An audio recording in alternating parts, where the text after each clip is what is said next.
अणूंचे घटक समजावून घेतल्यानंतर आता आपण द्रव्याचे मापन आणि या लहान मापनासाठी लागणारे गणन समजावून घेऊ. तर चला आपण द्रव्याच्या गणितशास्त्रापासून सुरुवात करू. या प्रकरणात आपण द्रव्याच्या प्रमाणाचे मापन व गणन कसं करतात ते पाहूया. आपल्याला माहित आहे की घराचा, शरीराचा व पुस्तकाचा लहानात लहान घटक अनुक्रमे वीट, पेशी व मूळाक्षर हे आहेत. त्याचप्रमाणे द्रव्याचा लहानात लहान घटक म्हणजे अणू. 18व्या शतकाच्या शेवटी शास्त्रज्ञांनी प्रयोगाद्वारे असं सिद्ध केलं की द्रव्य हे अणू आणि रेणू या दोन्ही अवस्थांमध्ये आढळतं आणि त्यांच्यामध्ये होणाऱ्या बदलाची कारणे शोधण्याचा प्रयत्न केला. रासायनिक संयोगाचा नियम. पहिला नियम, द्रव्य अक्षय्यतेचा नियम. वरील प्रकारच्या अभिक्रियेपूर्वी आणि नंतर पदार्थांचं वजन केलं असता शास्त्रज्ञ आनत्वान लव्हाझिये याने असा निष्कर्ष काढला की रासायनिक अभिक्रिया होत असताना द्रव्यामध्ये वाढ किंवा घट होत नाही. यालाच द्रव्य अक्षय्यतेचा नियम असं म्हणतात. शास्त्रज्ञांना असं आढळून आलं की काही विशिष्ट नियमांनुसार द्रव्यामध्ये अभिक्रिया होतात. अशा प्रकारच्या विविध उदाहरणांचा काळजीपूर्वक अभ्यास करून इसवी सन 1800 मध्ये काही नियम मांडले गेले. या नियमांना रासायनिक संयोगाचे नियम असं म्हणतात. त्याच काळामधील काही इतर शास्त्रज्ञांबरोबर लव्हाझिये, जोसेफ लुईस प्राउस्ट यांनीही या विषयांवर असंख्य प्रयोग केले. प्रयोगशाळेत तयार केलेल्या तसंच नैसर्गिकरित्या मिळवलेल्या कॉपर कार्बोनेटचे नमुने त्यांनी तयार केले. त्यांना असं आढळून आलं की या दोन्ही प्रकारच्या कॉपर कार्बोनेटमध्ये तांबे, ऑक्सिजन आणि कार्बनचं वजनी प्रमाण 5:4, 4:1 आहे. त्याचप्रमाणे चुनकळी म्हणजे कॅल्शियम ऑक्साईडमधील कॅल्शियम आणि ऑक्सिजनचं प्रमाण 5:2 आहे असंही दिसून आलं. स्थिर प्रमाणाचा नियम. शास्त्रज्ञ प्राउस्ट याने स्थिर प्रमाणाचा नियम मांडला. संयुगातील घटक मूलद्रव्यांचे वजनी प्रमाण नेहमी स्थिर असते. उदाहरणार्थ, पाण्यातील हायड्रोजन आणि ऑक्सिजनचे वजनी प्रमाण 1:8 असते. म्हणजेच निसर्गाच्या कोणत्याही स्रोतातून आलेल्या पाण्यामध्ये 1 ग्रॅम हायड्रोजन आणि 8 ग्रॅम ऑक्सिजन असते. त्याचप्रमाणे कार्बन डायऑक्साईडमधील कार्बन आणि ऑक्सिजनचे वजनी प्रमाण 3:8 म्हणजेच 44 ग्रॅम कार्बन डायऑक्साईडमध्ये 12 ग्रॅम कार्बन आणि 32 ग्रॅम ऑक्सिजन असते. अणू, त्याचा आकार, वस्तुमान आणि संयोजा. मित्रांनो, तुम्हाला अणूचा आकार किती लहान असतो आणि त्यामध्ये असलेले मूलकण कोणते हे माहीत आहेच. अद्याप अणू किती लहान आहे याची कल्पनाही करणं कठीण आहे आणि म्हणूनच कोणीही अणू पाहू शकत नाही.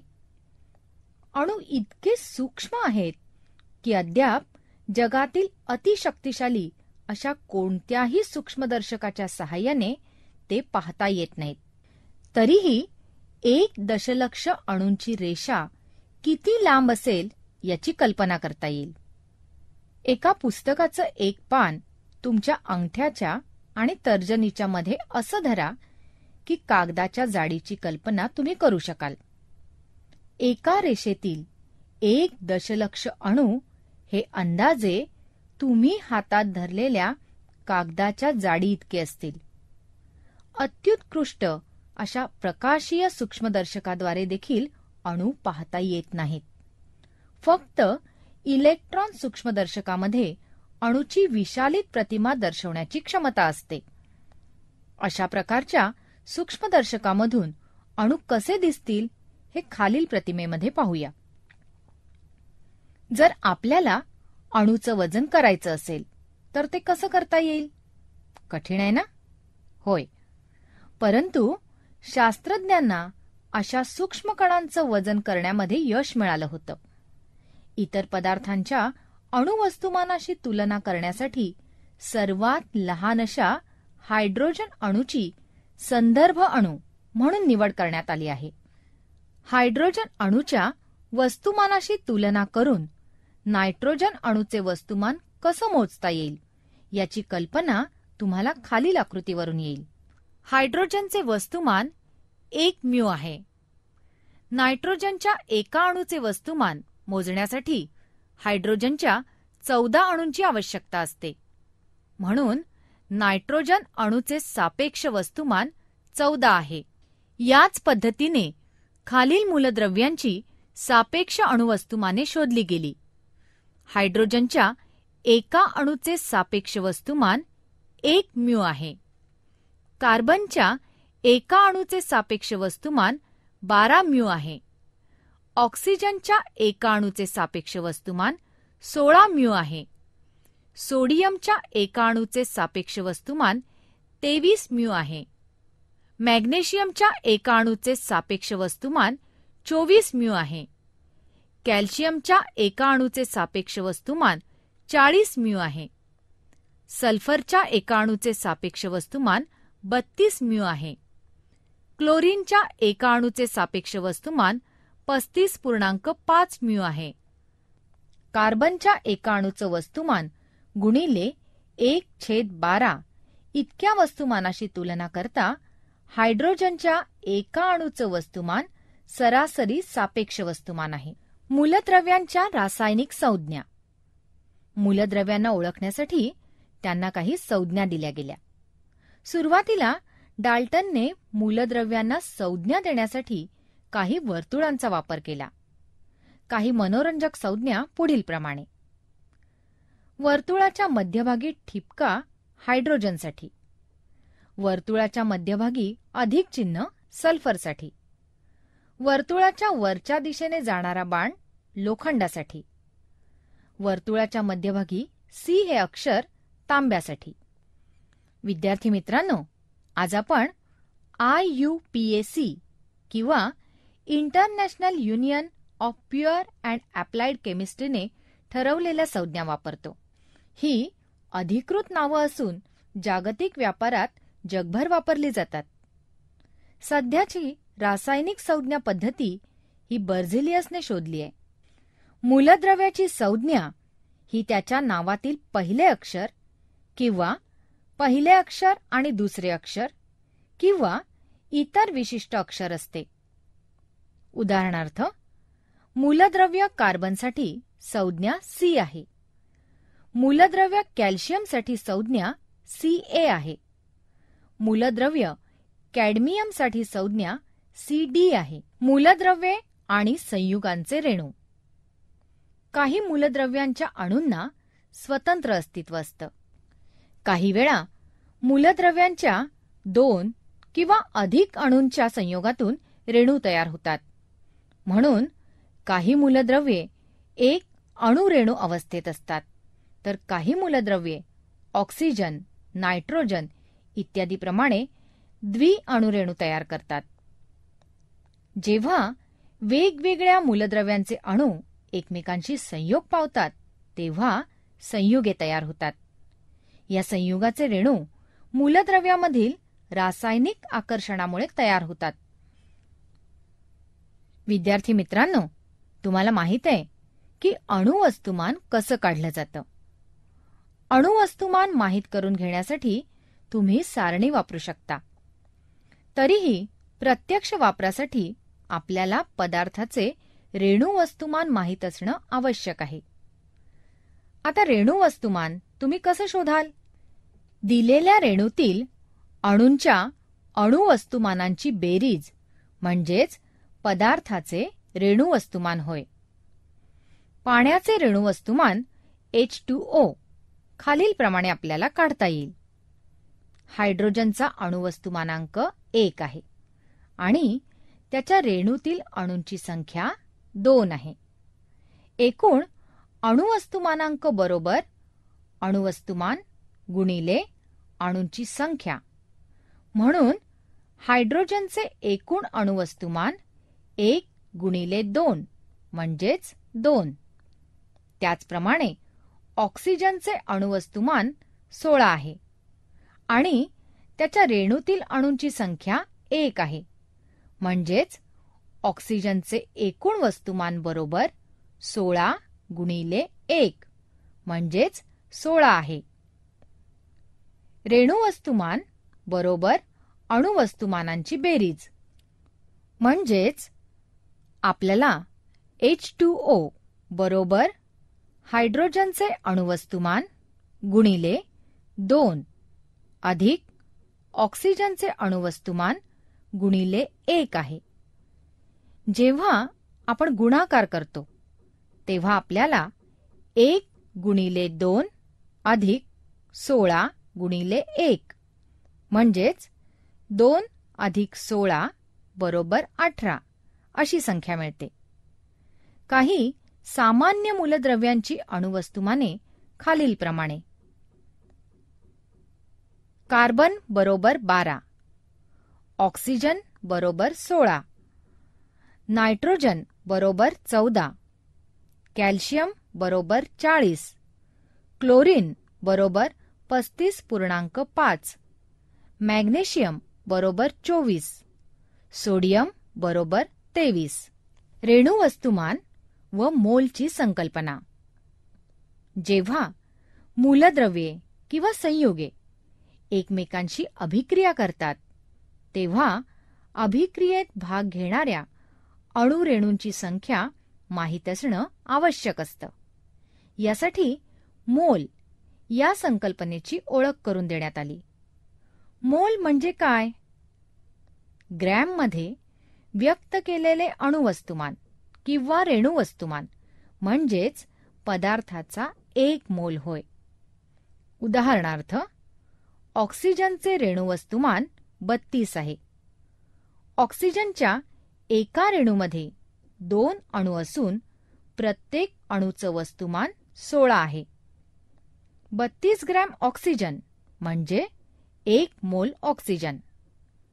काही प्रसिद्ध शास्त्रज्ञांपैकी शास्त्रज्ञ ॲव्होगॅड्रो याने प्रयोगांती असं शोधून काढलं की 1 मोल अणू किंवा रेणूमध्ये नेहमी 6.022 गुणिले 1023 इतके अणू किंवा रेणू असतात. या संख्येला ॲव्होगॅड्रो अंक म्हणतात आणि तो N0 या अक्षराने दाखवतात. नेहमीच्या जीवनात वापरल्या जाणाऱ्या डझन, 12, शतक, 100, ग्रोस, 144 या शब्दांप्रमाणेच 6.022 गुणिले 1023 अणुरेणूंचा संच म्हणजे 1 मोल अशी व्याख्या ॲव्होगॅड्रो याने मांडली. 42 ग्रॅम नायट्रोजनमध्ये किती रेणू असतात हे आता आपण पाहूया. नायट्रोजनचे अणुवस्तुमान 14 आहे. रीत: नायट्रोजन द्विअणुरेणू आहे म्हणून नायट्रोजनचे रेणुवस्तुमान 2 गुणिले 14 बरोबर 28 आहे. नायट्रोजनमधील मोलची संख्या बरोबर ग्रॅममधील वस्तुमान भागिले नायट्रोजनचे रेणुवस्तुमान म्हणजेच 42 भागिले 28 बरोबर 1.5 मोल. 1 मोल नायट्रोजनमध्ये 6.022 गुणिले 1023 रेणू. 1.5 मोल नायट्रोजनमध्ये 1.5 गुणिले 6.022 गुणिले 1023 रेणू. त्याचप्रमाणे आपल्याजवळ 1 मोल ऑक्सिजन रेणू आहे म्हणजे 6.022 गुणिले 1023 इतके कण म्हणजे अणू, रेणू, आयन असतात म्हणजे जे 32 ग्रॅम ऑक्सिजन एवढे असतात. जेव्हा रेणुवस्तुमान ग्रॅममध्ये व्यक्त केले जाते तेव्हा त्याला ग्रॅम रेणुवस्तुमान असं म्हणतात. त्याचप्रमाणे जेव्हा अणुवस्तुमान ग्रॅममध्ये व्यक्त केलं जातं तेव्हा त्याला ग्रॅम अणुवस्तुमान किंवा ग्रॅम अणू असं म्हणतात. संयुजा. चिन्ह संकेतांना सूत्रे असं म्हणतात. सूत्रे लिहिण्याआधी मूलद्रव्यांच्या संयोगातून संयुगे कशी तयार होतात हे जाणून घेणं आवश्यक आहे. यासाठी संयुजा या संकल्पनेची व्याख्या करूया. मूलद्रव्याच्या संयोग पावण्याच्या क्षमतेला संयुजा असं म्हणतात. ही संयोग क्षमता शोधून काढण्यासाठी मूलद्रव्याच्या बाह्यतम कक्षेत किती इलेक्ट्रॉन आहेत हे माहीत करून घेणं जरुरीचं आहे. यांनाच संयुजा असं म्हणतात. अणुअंक 3 असणाऱ्या मूलद्रव्यानंतरची सर्व मूलद्रव्ये त्यांच्या बाह्यतम कक्षेतील अष्टक पूर्ण करण्याचा प्रयत्न करतात. म्हणजेच जेव्हा बाह्यतम कक्षेत 8 इलेक्ट्रॉन असतात तेव्हा ती कक्षा स्थिर असते. इलेक्ट्रॉनची देवाणघेवाण करून किंवा बाह्यतम कक्षेतील इलेक्ट्रॉनची इतर मूलद्रव्यांच्या इलेक्ट्रॉनशी भागीदारी करून ते स्थिर स्थिती प्राप्त करण्याचा प्रयत्न करतात. हे करत असताना इतर मूलद्रव्यांशी रासायनिक बंध तयार होऊन संयुगे निर्माण होतात. संयुजा उदाहरणे. मित्रांनो, आता काही उदाहरणे पाहूया. 1. सोडियमचे इलेक्ट्रॉन संरूपण 2, 8, 1 आहे. त्याच्या तिसऱ्या कक्षेत 1 इलेक्ट्रॉन आहे. हा इलेक्ट्रॉन देऊन 2, 8 स्थिर स्थिती तो प्राप्त करतो. 1 इलेक्ट्रॉन दिल्यामुळे धनप्रभारित सोडियम आयन तयार होतो. म्हणून सोडियमची संयुजा 1 आहे. क्लोरीनचे इलेक्ट्रॉन संरूपण 2, 8, 7 आहे. अष्टक स्थिती प्राप्त करून स्थिर होण्यासाठी त्याला तिसऱ्या कक्षेत 1 इलेक्ट्रॉनची गरज असते.